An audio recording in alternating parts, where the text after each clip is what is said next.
Check कर लेना एक बार साउंड वगैरह। ठीक है, अब इसमें जैसे सबसे पहले तो मोमेंटम कंजर्वेशन पे बातें होंगी। बात आप जानते हैं, मोमेंटम तभी कंजर्व रहेगा जब एक्सटर्नल फोर्स कोई नहीं लग रहा होता है। छोटी सी बात है, मोमेंटम कंजर्व तब रखता है जब एक्सटर्नल फोर्स नहीं लग रहा होता। एक्सटर्नल फोर्स नहीं लग रहा होता तभी ऐसी बात हम कर सकते हैं। ठीक है, इसको एक क्वेश्चन से समझ सकते हैं, जैसे बम ब्लास्ट वाला सवाल आता है, बम ब्लास्ट वाला। अब छोटी मोटी बातें बच्चों की, तो जैसे कोई बम है यहाँ रखा हुआ है और ये एक्सप्लोड करेगा। यही सेम फॉर्मेट तुम वहाँ भी पढ़ते हो जब तुम मॉडर्न फिजिक्स पढ़ते हो, जब लेकिन रेडियो एक्टिविटी वाले सेक्शन में होता था। हाँ, तो वहाँ पे आता था 2 पेरेंट, यहाँ न्यूक्लियाई यहाँ पे होता था, जो डॉटर वहाँ से निकल रहे होते थे। यहाँ पे बम एक्सप्लोजन वाले में वही चीज़। तो बम अगर यहाँ पे रखा हुआ है और मान लो ये रेस्ट पे है और इसके 2 टुकड़े बने, तो एक टुकड़ा इधर अगर जाएगा तो दूसरे टुकड़े की मजबूरी हो जाएगी कि इसको इधर जाना ही पड़ेगा, क्योंकि जब ये रेस्ट पे था तो इसकी जो मोमेंटम की इनिशियल वैल्यू थी वो थी 0 और फाइनल को भी 0 होना पड़ेगा। तो इसके लिए जो इसका P फाइनल है इसको 0 होना पड़ेगा। ये इसकी मजबूरी है, ये इसकी मजबूरी है कि इसको तो 0 होना ही पड़ेगा। अच्छा, इससे क्या फ़ायदा है कि अब आप इसको साइन के साथ सोचिए। अगर इधर वाले डायरेक्शन को तुमने अगर पॉजिटिव का आई कैप बोल दिया, इधर वाले डायरेक्शन को तुम नेगेटिव का आई कैप बोलोगे। जब भी इसको लिखोगे साइन के साथ लिखोगे। मान लो ये बड़ा सा टुकड़ा, इसका मास m था, छोटे का मास m1, इसकी वेलोसिटी यहाँ से v1, इस टुकड़े का मास m2, इसकी वेलोसिटी v2। तो तुम लिखोगे कि इनिशियल मोमेंटम जो होगा बराबर होना चाहिए मेरा final momentum. Initial momentum 0, final momentum 2 बार लिखा जाएगा।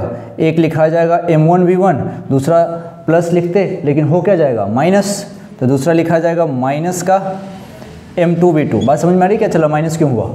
साइन के कारण। इसका मतलब सिंपल बात है, m1 v1 बराबर m2 v2, और बच्चों वाली बात काम यहाँ बन जाएगा। सीखने वाली बात यह है कि ये तो ठीक है 1 से 2 टुकड़े बने तो ऐसे लगा लेंगे, परंतु 1 से 3 टुकड़े वाला सवाल थोड़ा ज़्यादा फेमस है। ओह हाँ बिल्कुल, वो कहते हैं 1 से 2 टुकड़ा नहीं, 1 से 3 टुकड़ा बना, 2 तो चले गए परपेंडिकुलर, बताओ तीसरा कहाँ जाएगा। तो इसका बेसिक आपको समझ में आ जाए तो आसान है। एक सवाल ही कर लेते हैं, थोड़ा ज़्यादा ठीक रहेगा। लिखो क्वेश्चन लिख लो। लिखो, a bomb of mass 6 kg, a bomb of mass 6 kg initially at rest, a bomb of mass 6 kg initially at rest, it explodes into 3 fragments। इसके 3 टुकड़े में फट गया ये। it explodes into 3 fragments, नाम है उनका 1 kg, 1 kg और 4 kg। 1 kg, 1 kg और 4 kg, 3 टुकड़े में फटा है। अब आगे कहता है कि 2 फ्रेगमेंट्स मूव परपेंडिकुलरली। जो 2 टुकड़े हैं वो परपेंडिकुलर गए विथ 10 मीटर पर सेकेंड। 2 टुकड़ा परपेंडिकुलर गया है 10 मीटर पर सेकेंड से, 2 टुकड़ा परपेंडिकुलर गया है 10 मीटर पर सेकेंड से। तो ये कहानी कुछ ऐसी मान लेते हैं, एक टुकड़ा इधर, एक टुकड़ा इधर। अब ये गया है मेरा यहाँ 10 मीटर पर सेकेंड से, ठीक है। 2 टुकड़ा परपेंडिकुलर गया है यहाँ से 10 मीटर पर सेकेंड से। अब जरा देखो, और ये भी ऊपर गया है 10 मीटर पर सेकेंड से, ये भी ऊपर गया है 10 मीटर पर सेकेंड से, ठीक है। अब अभी कह रहा है कि find direction and velocity of third fragment. Direction and velocity of third fragment, direction and velocity of third fragment, ये इसने पूछा है। Direction and velocity of third fragment मतलब चौथे टुकड़े की कहानी, मतलब तीसरे टुकड़े की कहानी। और शुरू में क्या कह रहा था, ये कैसे फटा था? कह रहा है कि बॉम्ब 6 kg का है जो पहले रेस्ट पे था। तो ये मेरा 6 kg का बॉम्ब, ये मेरा 6 kg का बॉम्ब जो है कैसे, तो रेस्ट पे है। 6 kg का बॉम्ब रेस्ट पे है, और इस तरीके से कहानी। 6 kg का बॉम्ब जो ऐसे रेस्ट पे है।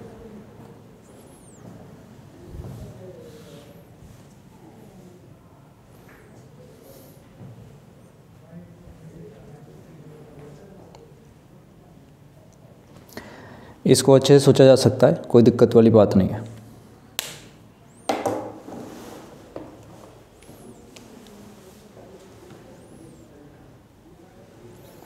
करूँ? देखो देखो देखो देखो, इसके कारण जब ये इसको रेड पेन से करता हूँ ध्यान से देखो, ये हमारा 10 kg का गया। अच्छा, इसका वजन कितना है हमारा? इसका वजन है 1 kg और इसका वजन भी है 1 kg।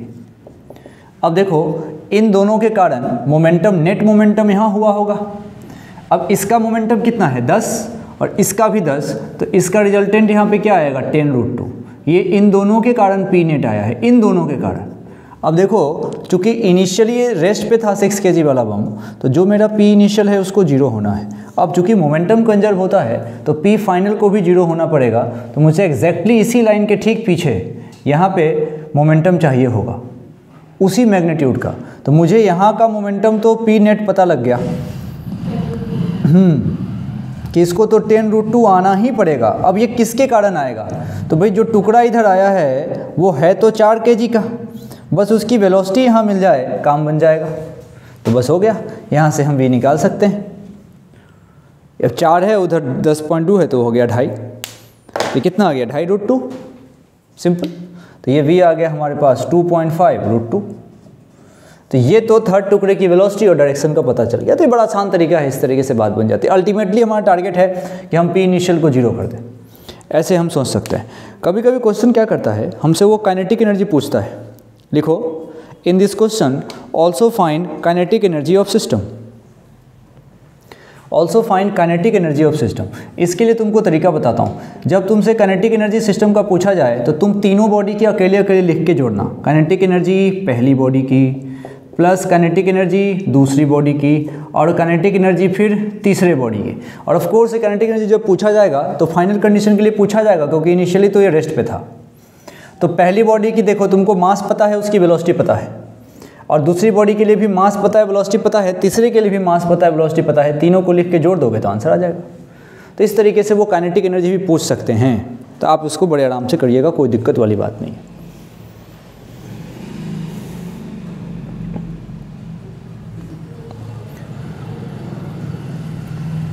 सही है। चलो, अब ये तो था कि बॉम्ब पहले से रेस्ट में था, फट गया, ठीक है। लेकिन कभी कभी, हर बार ऐसा कोई ज़रूरी नहीं कि बम रेस्ट पे रहे। हो सकता है जब बम फट रहा हो, जब बम ब्लास्ट कर रहा हो, तब उसकी कुछ ना कुछ इनिशियल वेलोसिटी रही हो। हम जो मोमेंटम कंजर्वेशन लगाते हैं तो उसमें हमको इस बात का ध्यान रखना पड़ता है कि हम जस्ट बिफोर कोलिजन और जस्ट आफ्टर कोलिजन की बात करें। हम जस्ट बिफोर कोलिजन और जस्ट आफ्टर कोलिजन, इसी को कहा जाता है इवेंट से जस्ट पहले और इवेंट के जस्ट बाद। ये सोचना ज़रूरी है। इवेंट के पहले नहीं, इवेंट के जस्ट पहले, इवेंट के जस्ट पहले और इवेंट के जस्ट बाद। इवेंट के जस्ट पहले और इवेंट के जस्ट बाद। यहाँ इस कंडीशन में तुम लगाते हो conservation of linear moment, just पहले और जस्ट बाद। फॉर एग्जाम्पल एक सवाल देता हूँ, तुमको बेहतर समझ में आएगा। लिखो, a bomb of mass 1 kg, a bomb of mass 1 kg is thrown vertically upward with 100 meter per second, is thrown vertically upward with 100 meter per second। इस बम को ऊपर की तरफ फेंका गया है 100 मीटर पर सेकेंड से, और इसका मास है 1 kg।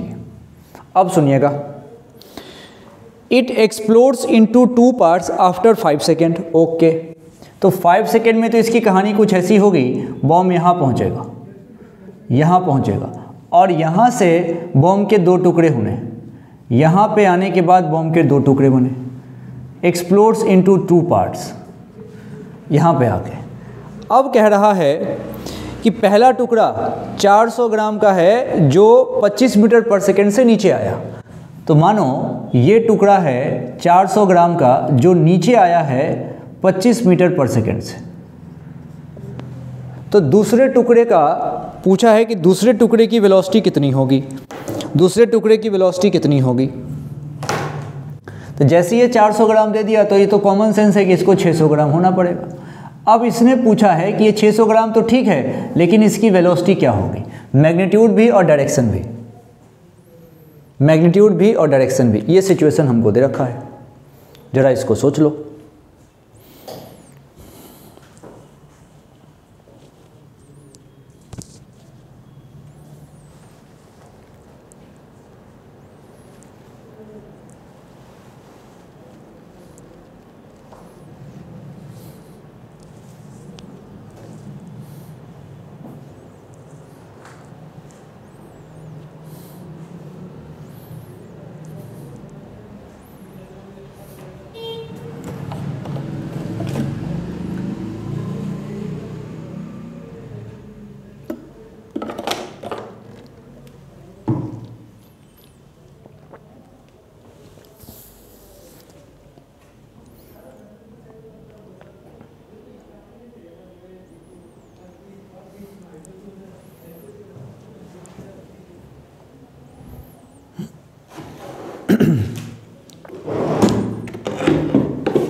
इवेंट से ठीक पहले, इवेंट से ठीक बाद।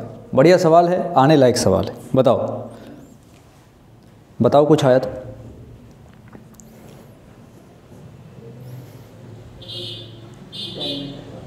टेन मीटर जैसा तो महसूस नहीं हो रहा। अब समझिए मेरा बात को, मैं क्या कह रहा हूँ, समझिए। सबसे पहली बात कि क्या यहाँ मोमेंटम, बम ब्लास्ट देखते के साथ हम सोच लेते हैं कंजर्वेशन ऑफ लीनियर मोमेंटम। अच्छा, कंजर्वेशन ऑफ लीनियर मोमेंटम कब लगा सकते हो? तो तुम जब पूछा जाए कि कब लगाओगे तो तुम बोलोगे कि भाई जब तक मुझे एक एक्सटर्नल, जैसे ही मुझे जीरो लगेगा मैं लगा सकता हूँ। यहाँ पे तो देखो बॉडी हवा में है, mg लगेगा।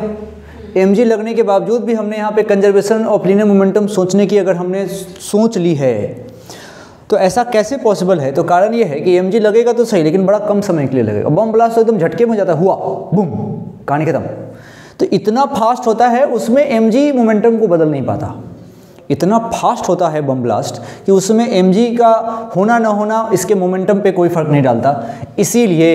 इसीलिए अब तुमको सबसे पहले इवेंट से जस्ट पहले और इवेंट से जस्ट बाद, अब तो ये बात है इवेंट यहाँ पे बम फटेगा तो इवेंट के जस्ट पहले की कंडीशन यहाँ है, ये है जस्ट पहले, और ये जो कंडीशन तुम यहाँ देख रहे हो ये है जस्ट बाद। ये नहीं है जस्ट पहले, ये नहीं है जस्ट पहले। यहाँ के लिए वेलोसिटी को तुम इनिशियल बोल नहीं सकते। अब लेकिन पहले तो पता तो करें कि 100 मीटर पर सेकेंड से गया है। क्वेश्चन ने कहा था कि 10 सेकेंड बाद ये ऊपर पहुंचा है, तो 10 सेकेंड बाद की वेलोसिटी यहाँ पता तो करें। तो ये 10 सेकेंड की बाद की वेलोसिटी मैं काइनेमेटिक से ही पता कर सकता हूँ। तो मुझे पता लग जाएगा कि क्यों ना मैं लगा लूँ v = u + 80। अब v मुझे चाहिए, u चलो ठीक है 100 दे रखा है, प्लस a के लिए ठीक है क्या लिखूँगा मैं, -10, ऊपर जा रहे हैं। तो अब ऊपर जा के ऊपर के डायरेक्शन को हमने पॉजिटिव लिया तो g नीचे होता है, -10 है, इसको रख दूंगा कितना, ये कितना रख दूंगा, 10 सेकेंड बोला, कितना बोला, 5 सेकेंड बोला है, वही तो 10 सेकेंड बाद तो मज़ा ही आ जाता है इसको। 10 सेकेंड बाद क्या हो जाता है देखो, हाँ तो मज़ा नहीं आता ना, 5 सेकेंड में फट गए। तो ये 5 सेकेंड बोला है, तो जो डाटा है वो रख देते, ये रख दिया 5।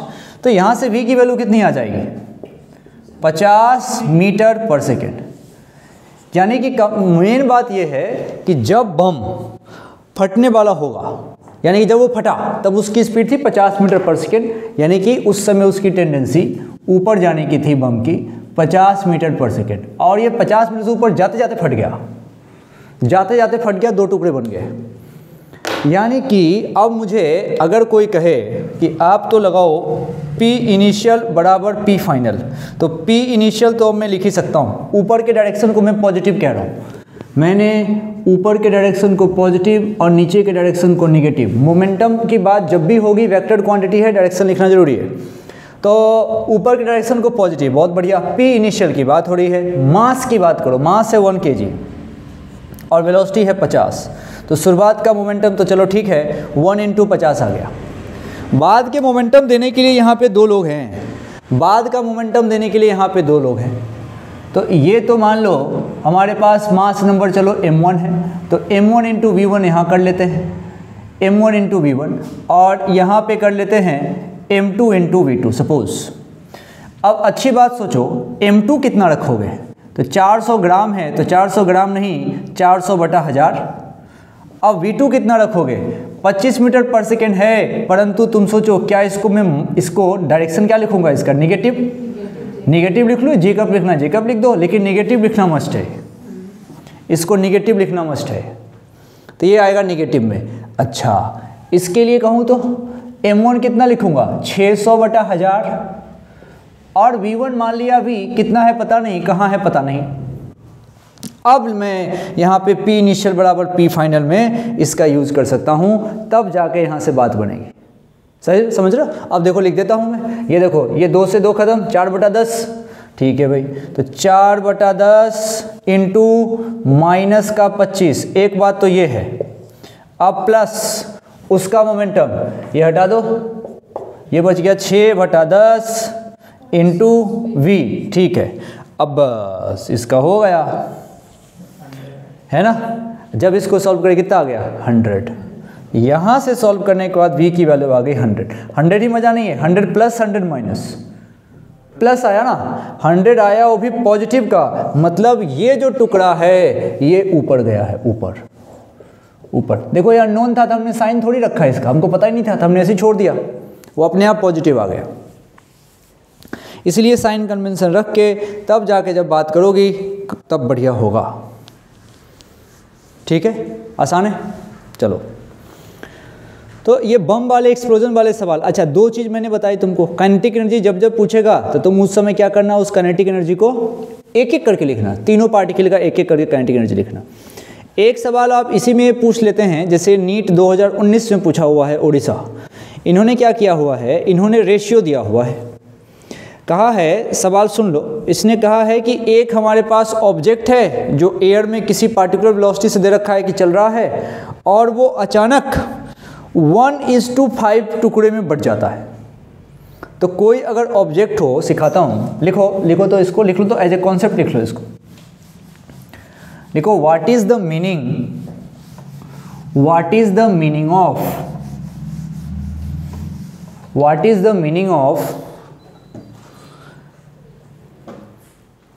breaking an object in the ratio 1:5, breaking an object in the ratio 1:5। इसका मतलब बताना चाहता हूँ, अगर ऑब्जेक्ट टूट गया या ब्लास्ट हो गया, उसने कहा 1:5 में टूटा, तो ऐसे सवाल को करने के लिए तुम क्या करोगे, लेट एक मास क्या मान लोगे m, और दूसरा मास क्या मान लोगे 5m, तो टोटल मास क्या मान लोगे 6m। बस क्वेश्चन सॉल्व कर दो। पूरा मास 6m मान लोगे, उसका एक टुकड़ा m मान लेना, दूसरा पार्ट टुकड़ा 5m मान लेना, और क्वेश्चन बन जाएगा। जैसे क्वेश्चन में मैं लिखाता हूँ, समझना। लिखो, object is moving with velocity 20 i cap plus 25 j cap minus 12 k cap. 20 i cap plus 25 j cap minus 12 k cap. Now it breaks into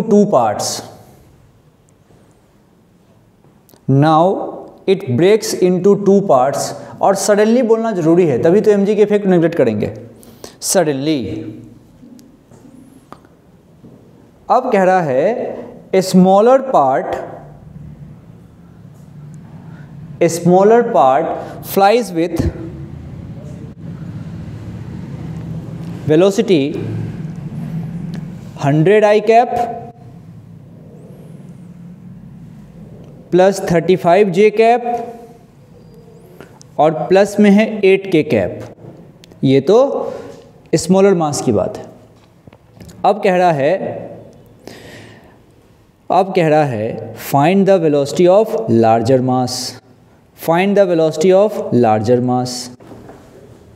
mass. तो यही तो बात है इसमें। टोटल मास क्या लूँगा 6m, और 6m की वेलोसिटी गिवन है, उसमें से फिर एक हुआ छोटा वाले का मास m है, उसकी वेलोसिटी भी गिवन है, और बड़े वाले की वेलोसिटी इसने पूछ दी। तो कंजर्वेशन लगाएंगे, पहले का मोमेंटम और बाद के मोमेंटम को बराबर कर देंगे, आंसर आ जाएगा।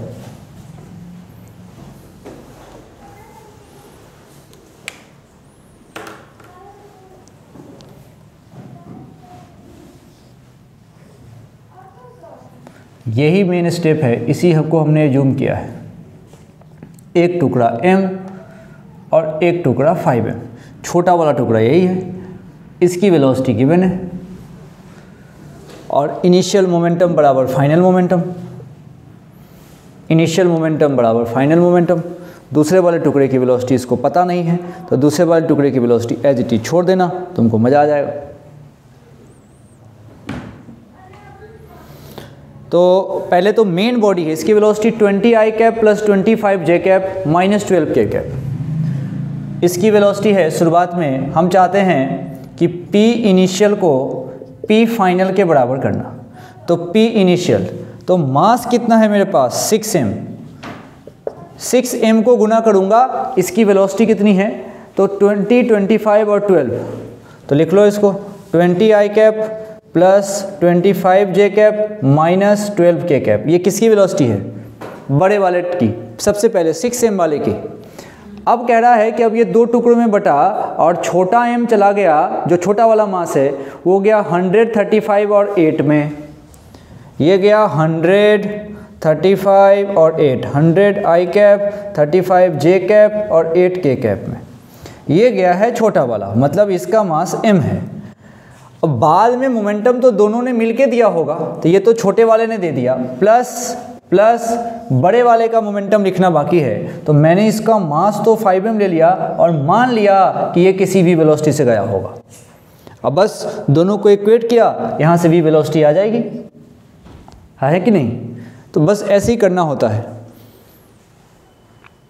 ये मैंने तुमको रेशियो वाले सवाल करने के तरीके बता दिए कि जो रेशियो देगा, मान लो 2:5, तो तुम टोटल मास ही 2 + 5 जोड़ के 7 बोल देना। जैसे कैसे तुम टोटल मास 1 + 5 जोड़ के 6 बोल दिए हो यहाँ, तो वैसे ही वहाँ पे ऐसे कर देना कि 2 + 5 जोड़ के 7m बोल देना वहाँ पे टोटल मास, तो काम बन जाएगा। तो यहाँ से v की वैल्यू आ रही है 4i cap plus 23j cap minus 16k cap, 4, 23 और माइनस 16, ये वैल्यू आ जाएगी, इसमें कोई दिक्कत नहीं है। तो ये मोमेंटम वाले सवाल होते हैं, और मोमेंटम वाले सवाल को सॉल्व करने का यही एक सबसे आसान और इजी वाला तरीका है। अब कभी कभी कहते हैं कि बॉडी में हो गया कोलिजन, तो कंजर्वेशन ऑफ लीनियर मोमेंटम में एक दिन और पढ़ाऊंगा ये, जिसमें स्प्रिंग को लेके आएंगे, एक दिन और स्प्रिंग को लेके आएंगे। अभी थोड़ा कोलिजन की बात करते हैं कि अगर कोलिजन होगा तो क्या होगा, कोलिजन होगा तो क्या होगा। कोलिजन वाले सवाल को सॉल्व करने का मात्र और मात्र 2 स्टेप होता है। एक तो तुम कंजर्वेशन ऑफ लीनियर मोमेंटम लगाते हो, और उसके बाद ई की वैल्यू डालते हो, velocity of separation upon velocity of approach. लिखो to solve question based on collision,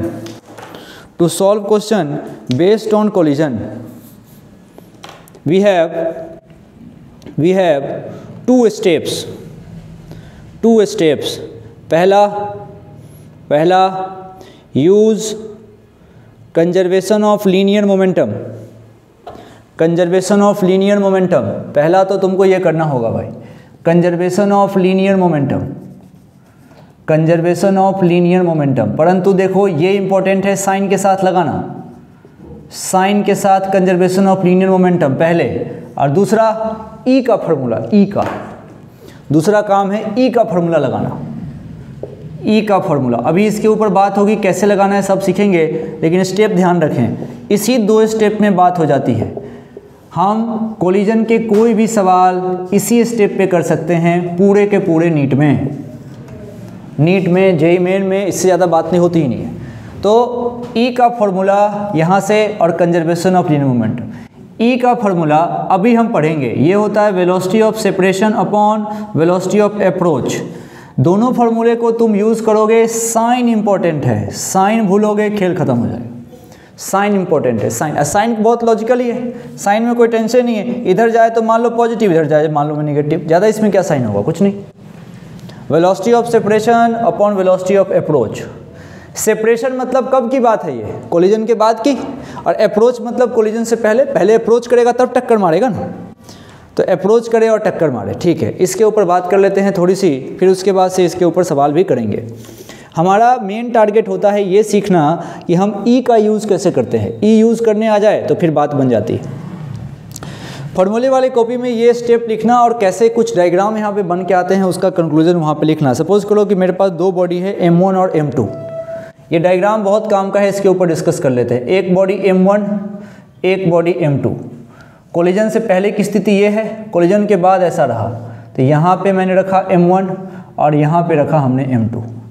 इसकी वेलोसिटी को U1 कह रहे हैं, इसकी वेलोसिटी को U2, इसकी वेलोसिटी V1 कह रहे हैं, इसकी वेलोसिटी V2। अब पूरा नाम क्लियर होना चाहिए। U1 क्या है तो कोलिजन से पहले M1 की वेलोसिटी, U2 क्या है तो कोलिजन से पहले M2 की वेलोसिटी, V1 है कोलिजन के बाद M1 की वेलोसिटी, और V2 है कोलिजन के बाद M2 की वेलोसिटी। नाम क्लियर रखा है, पोजीशन भी नहीं बदला, 1 2 1 2, आगे पीछे नहीं करना। U1 तुमने माना ऐसे है, ये ऐसे है, ये ऐसे है, ये ऐसे है, ये कोई ज़रूरी नहीं है, आमने सामने भी हो सकते हैं। लेकिन हमने साइन फिक्स कर दिया कि मैं इधर जाऊंगा तो पॉजिटिव लूँगा, अगर कहीं से कोई बॉडी इधर आ रही है तो नेगेटिव जाएगी। साइन इंपॉर्टेंट है। अच्छा, बीच रास्ते में यहाँ पे कहीं कोलिजन हुआ होगा। कोलिजन होने के बाद अगर बॉडी अपने शेप को वापस से पूरा का पूरा गेन कर लेती है तो उसको बोलते हैं इलास्टिक कोलिजन, और उसके लिए ई की वैल्यू क्या हो जाती है 1। और मान लो कि बॉडी का शेप बिगड़ गया तो वो क्या हो जाता है ना, वो हो जाता है हमारे पास प्लास्टिक या इनइलास्टिक कह दो।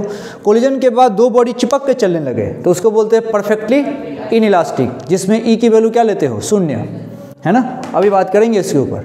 अच्छा, अभी वाले कंडीशन में अगर मैं यहाँ से कंजर्वेशन ऑफ लीनियर मोमेंटम लगाऊँ तो यहाँ से मैं लिखूँगा m1 u1 प्लस यहाँ से लिखूँगा m2 u2, और ये इक्वल हो जाएगा इसके, ये हो जाएगा हमारे पास m1 v1 प्लस यहाँ से m2 v2।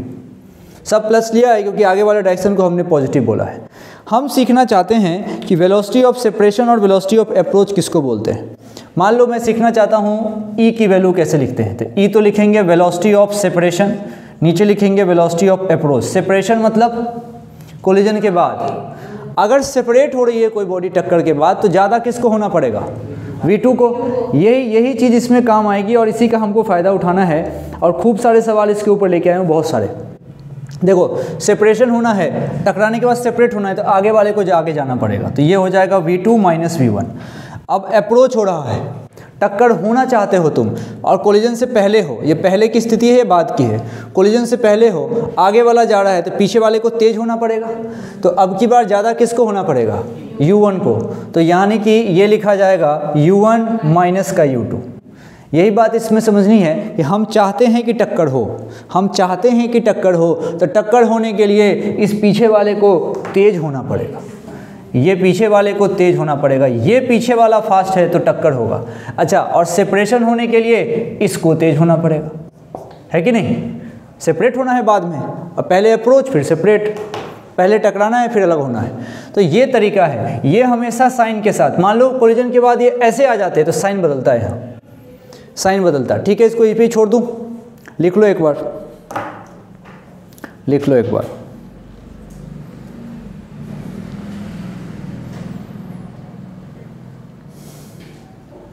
Velocity of separation, velocity of approach, इसी पे सवाल होता है।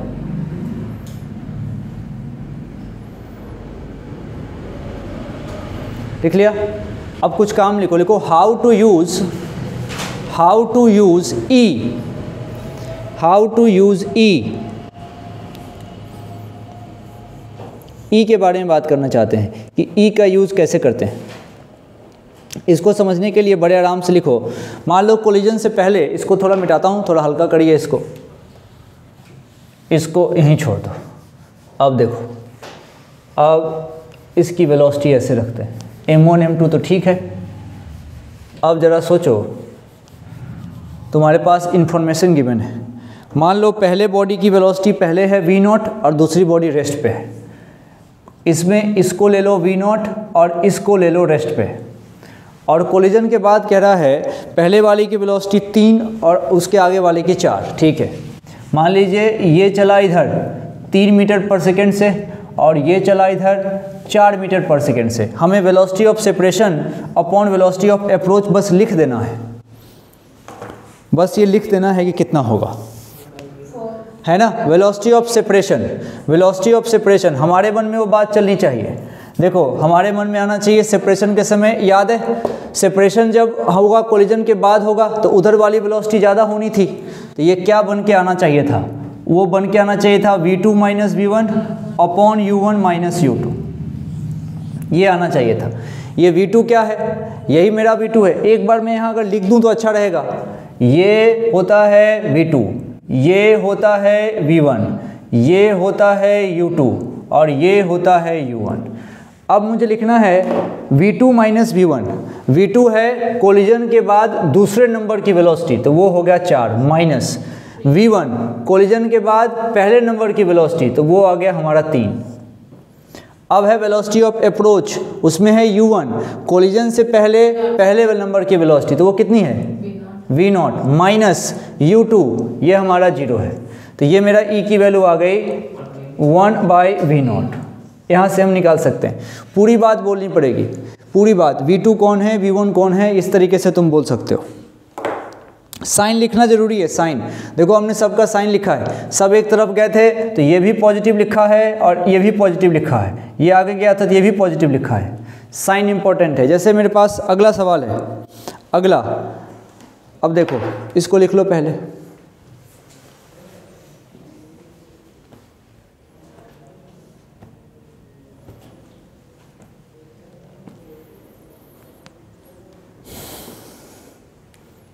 देखो मान लो अब कोई कंडीशन ऐसी है, क्वेश्चन के अकॉर्डिंग पहले वाली वेलोसिटी की v है और दूसरा रेस्ट पे है, ये v है, ये वाला रेस्ट पे है। अच्छा, कोलिजन के बाद पहला वाला जा रहा है उल्टी डायरेक्शन में v0 से, क्वेश्चन में ये जा रहा है v0 से, और अगला वाला जो आगे वाली बॉडी है वो आगे की तरफ जा रही है v0 से, ये वाली बॉडी इधर चल रही है v0 से। इस तरह का अगर मेरे पास क्वेश्चन हो तब इसको कैसे लिखोगे? वेलोसिटी ऑफ सेपरेशन और वेलोसिटी ऑफ अप्रोच लिखना चाहते हैं, वेलोसिटी ऑफ सेपरेशन और वेलोसिटी ऑफ अप्रोच लिखना चाहते हैं।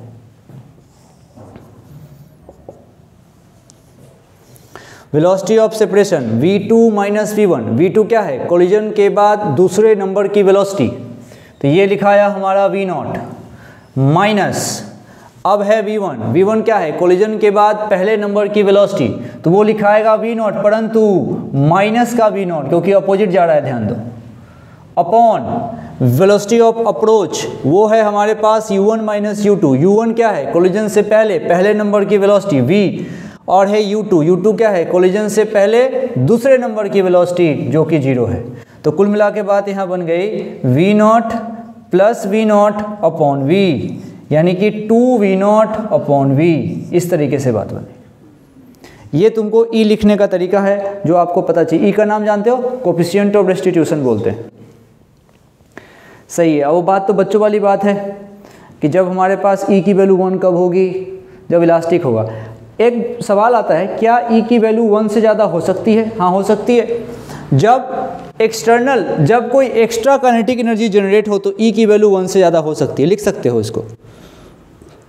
E can also be greater than 1, E 1 से ज़्यादा भी हो सकता है। सवाल है कब? लिख लो, जब एडिशनल काइनेटिक एनर्जी जनरेट होगी। एडिशनल काइनेटिक एनर्जी जब जनरेट होगी तब ये E की वैल्यू 1 से ज़्यादा हो सकती है, इसमें कोई टेंशन वाली बात नहीं है। चलो एक क्वेश्चन करते हैं जो नीट यूजी 2018 का सवाल है, नीट यूजी 2018 का सवाल, अच्छा सवाल, इसको करते हैं। देखो लिखो, क्वेश्चन कह रहा है a moving block have mass m, it collides with another stationary block of mass 4m. It collides with another stationary block of mass 4m.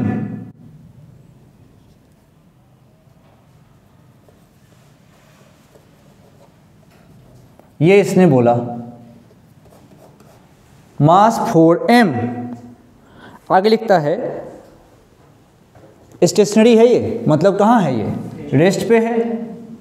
हाँ, फिर आगे का लैंग्वेज समझिएगा। ये कह रहा है the lighter block comes to rest, the lighter block comes to rest, मतलब ये है लाइटर m वाला, तो कह रहा है ये आ गया रेस्ट पे, the lighter block comes to rest, ये आ गया रेस्ट पे। फिर आगे कहता है कि the initial velocity of lighter block is v, the initial velocity of lighter block is v, मतलब शुरुआत में इस लाइटर ब्लॉक की वेलोसिटी v थी, कोई दिक्कत नहीं हमको। हमसे कह रहा है find the coefficient of restitution, E की वैल्यू क्या होगी?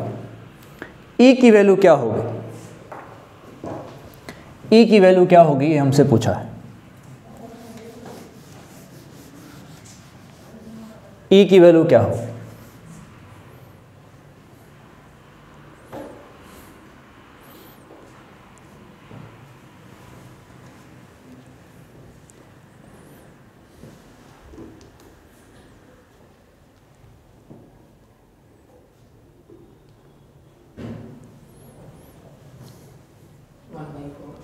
One by four.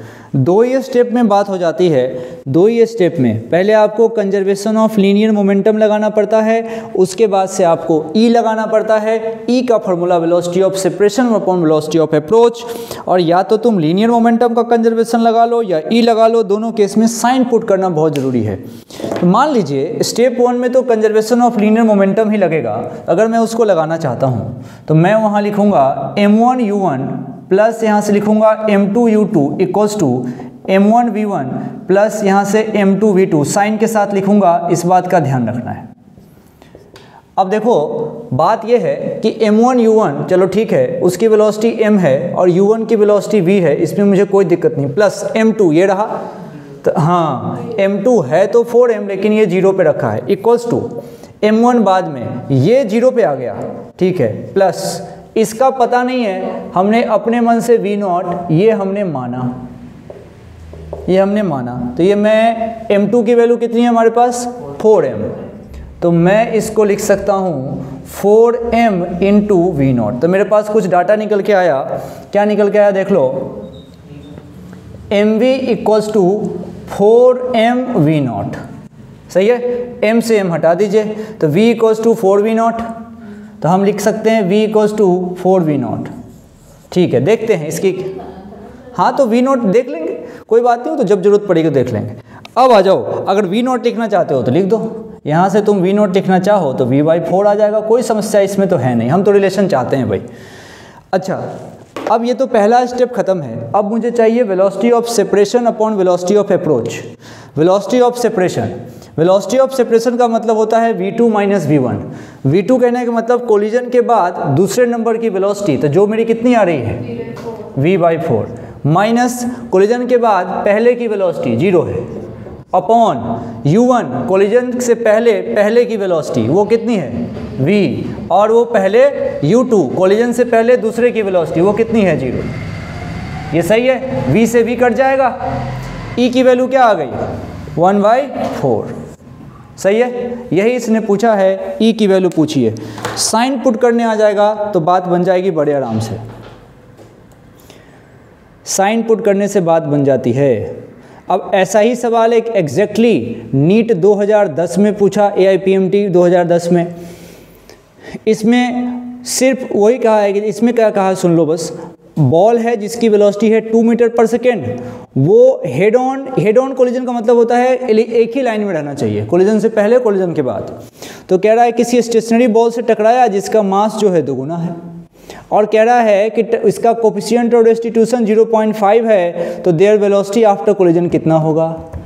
अब देखो चक्कर ये है, कभी ये दे देगा, ये पूछेगा, ये दे देगा, ये पूछेगा, इसी के बीच में खेलते हैं। स्टेप हमारे पास फिक्स है, पहले कंजर्वेशन ऑफ लीनियर मोमेंटम, फिर उसके बाद से हमारे पास ई की वैल्यू, इसी से हमारा काम हो जाता है। तो मैक्सिमम सवाल तुमको इसी फॉर्मेट के होते हैं और ऐसे ही निकाला जाता है। ई वाले सवाल ऐसे ही निकाल सकते हो। एक और क्वेश्चन करना, ई पे लिखो तो 0.1 kg बॉल है, 0.1 kg बॉल है, ठीक है, फिर डैश देख लिखो, हेड ऑन इलास्टिक कोलिजन हो रहा, हेड ऑन इलास्टिक कोलिजन हो रहा किसी अननोन मास से जो रेस्ट पर है, ठीक है। अब कहता है कि 0.1 kg वाला बॉल रीबाउंड कर रहा है, 0.1 kg वाला बॉल रीबाउंड कर रहा है अपने ओरिजिनल स्पीड के 1/3 से, अपने ओरिजिनल स्पीड के 1/3 से।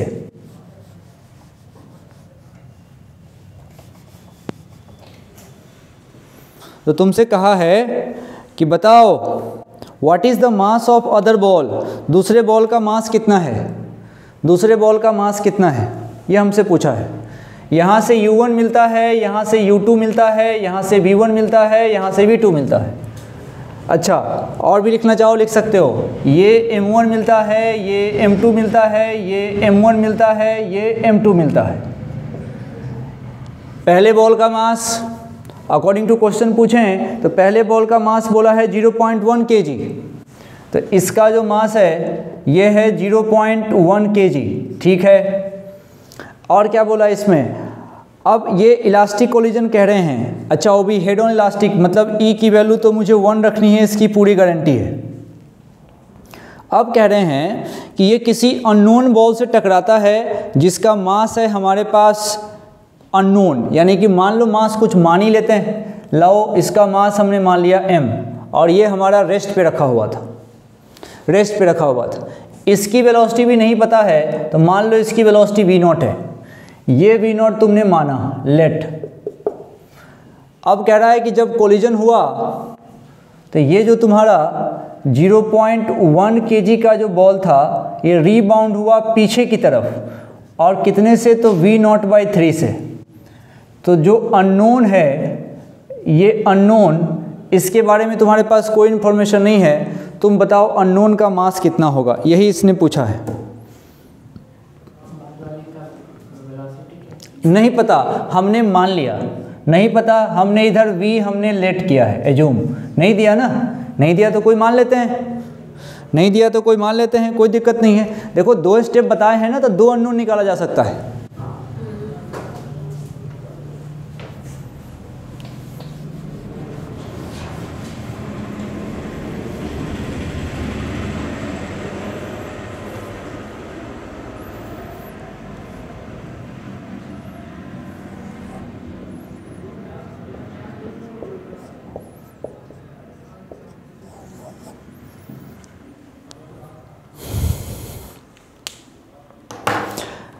अब ज़रा देखो, सबसे पहले स्टेप में अगर मैं कोई भी स्टेप पहले निकालूंगा हमारा काम बन जाएगा, इसका कोई ऐसा नियम है नहीं। लेकिन अगर मेरे पास मान के चलो कंजर्वेशन ऑफ लीनियर मोमेंटम लगाना है तो मुझे वेलोसिटी उसकी चाहिए, रादर मास भी चाहिए उसका।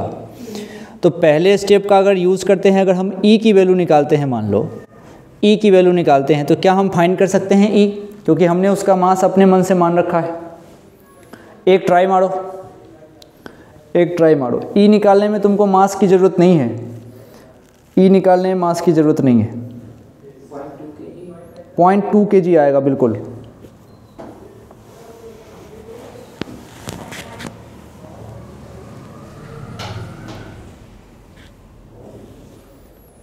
तो सबसे पहले क्या निकालोगे, E है ना। अब देखो E निकालोगे तो क्या होगा, अब E अगर निकालोगे तो अपने को चाहिए V2 हमको पता नहीं था, मान लिया हमने V, सही है। इस बात को समझ लो, हमारे पास दूर दूर तक इसने V2 का इन्फॉर्मेशन नहीं दिया, तो हमने अपने मन से इसको V मान लिया। माइनस V1, तो इसको क्या लिखोगे, माइनस का V0/3 अपॉन U1 मतलब ये कितना लिखोगे, V0, और उसके बाद से माइनस U2, और ये कितना लिखोगे, 0। ये बात ठीक है।